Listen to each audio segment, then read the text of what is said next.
Okay, let's finish off this random ghost movement so you've get this grid game working okay.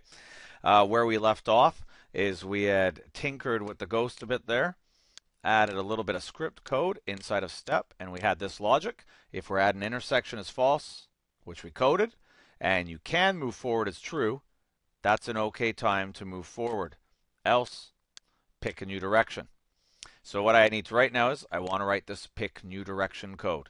Now, here's going to be the logic for pick new direction. There's different ways to do it. There's ways students can do it where they write 2 screens of code, 1 screen of code, or half a screen of code, or 10 lines of code. We're going to go for the short way on this one.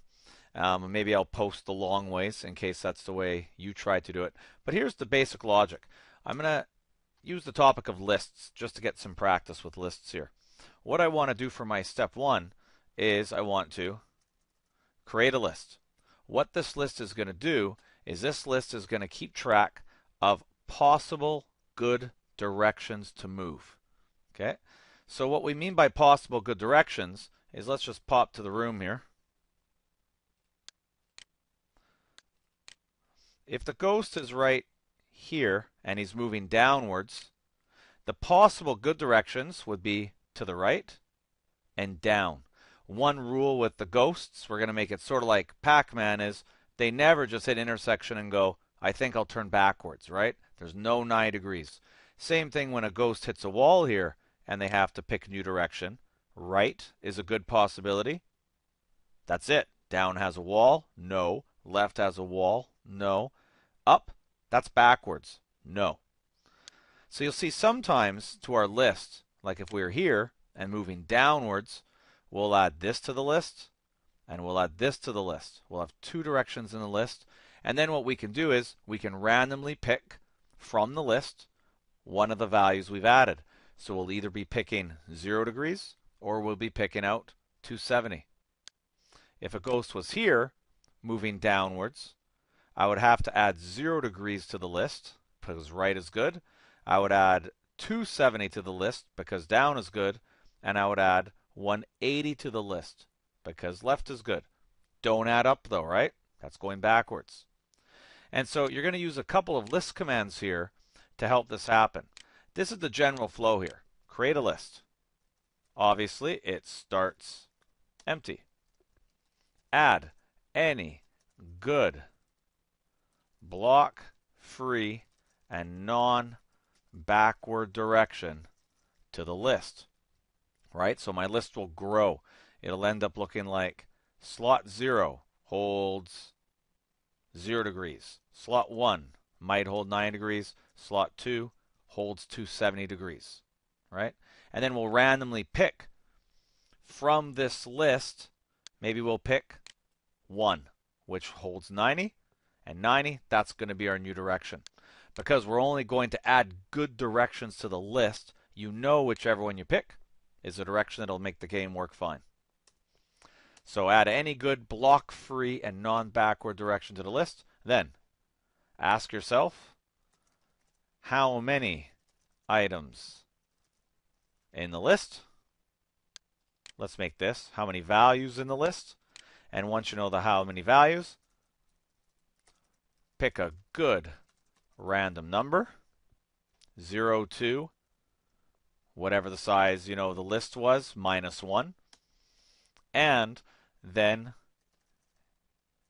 get the value from that position in the list and set the ghost direction to this value.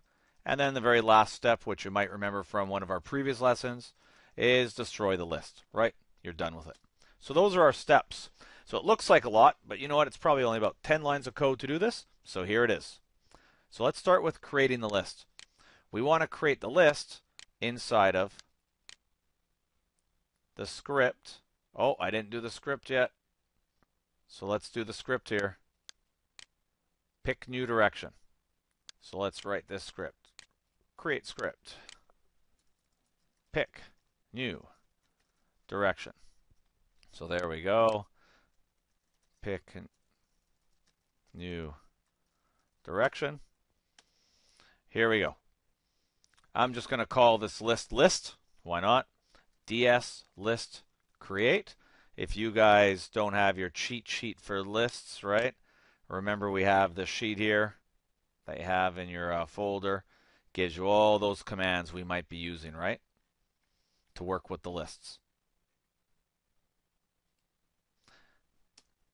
Once you've created the list, let's try to now fill it with good, valid directions. Now this is the part here where students sometimes take a whole screen of code, which is fine.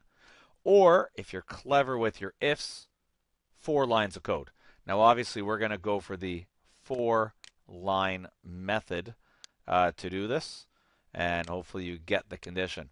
But here's the basic condition. I'm going to check all 4 directions. So let's check to the right first.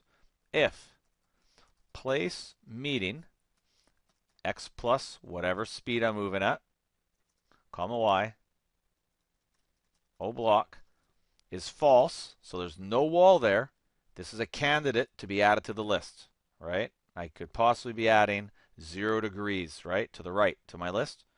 But there's a second condition.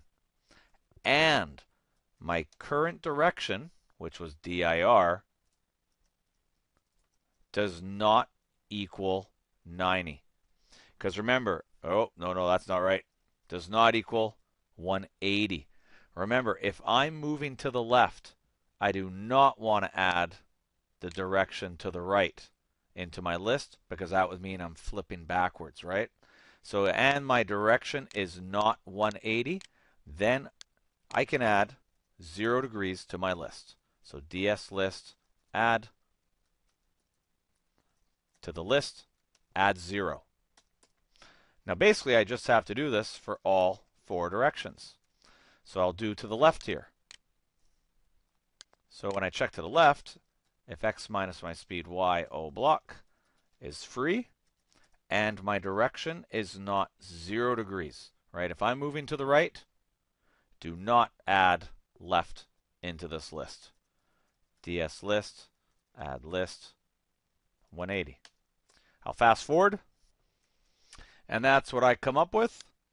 Now it's really easy to make a plus minus error here, or number there, or number here error. Really, you have a piece of scrap paper.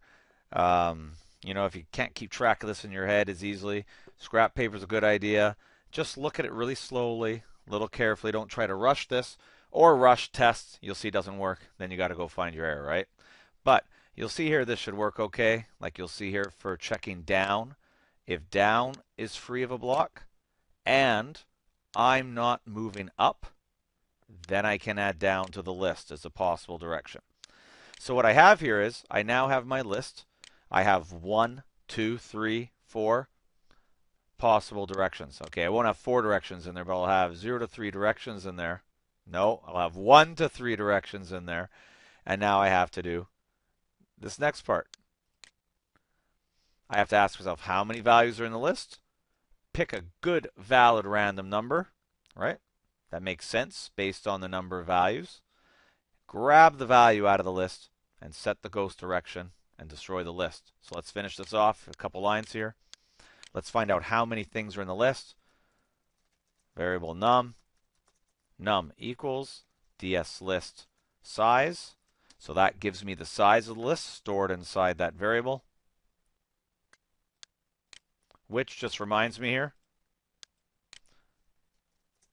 I should also make that one a local variable. That's a better programming there. And once I know the size of the list, I have to pick a random number. Now, just to remind you, based on this random number, remember that if I have 3 things in the list, so num is 3, the slots are 0, 1, and 2. So I want to pick a number from 0 to 2, not 0 to 3, right? Remember that offset of 0 with these lists. So let's pick a number. I'll say pick I random range 0 to num minus 1. So that's going to be a good one, right? 3 items in the list. 3 minus 1 is 2. So it picks 0 to 2. Now let's grab the value out of the list. So some value. Hey, ds list, find me the value in list at slot pick, right? So it jumps in there, sends you back, returns the value. And I've got it saved in value. And the last step, direction of this ghost, set to value, and then I'm all done with my list. Destroy list. Okay, so it's sort of freed from memory there. And that's it. Now we should be ready to get this pick new direction script working. Let's go jump into our step method of the ghost and actually put it in here. Now I've already got the good situation, just move forward. Let's put the else in here and just tell it to. Otherwise, I need to call that script, pick new direction, and then it can move forward. And I'll rearrange this in a bit just to make it look a little better. But this will be okay for now, right? So if everything's all good, move forward. Otherwise, pick a new direction and move forward. Okay, and this should work out nicely.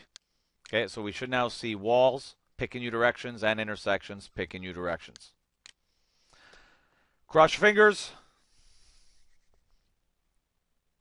Now remember, it's not going to change directions at every intersection because it might pick the direction that is forward, right? That's a possible good direction. But pretty well what you have here is you have a nice little ghost doing the thing at the corners and the intersections. Now, of course, there are different ways to do this. There's actually ways to do it a little shorter. You could do this with a whole bunch of if statements. But wanted to review the ideas of scripts and return values and place meeting. And obviously, we threw the lists in there. So it was a nice little exercise that brought a couple ideas together, right? Nice and organized. So there you go. Ghost moving. Now, this is a bit of a dumb ghost, right? He just randomly picks. If you're curious about topics in the future, like how do you make the ghost actually know the best direction to attack the player from the top or the bottom, that's quite a bit more difficult little routine. It's something we may look at way in the future, but it's not for you right now. Okay, but there you go. Random ghost movement in the grid with beautiful player movement too. There you go. Have fun with that. That's where we're going to end this grid game, right? So you could build on this if you wanted. Thanks for watching. Good on you if you got all that list stuff working without any tips.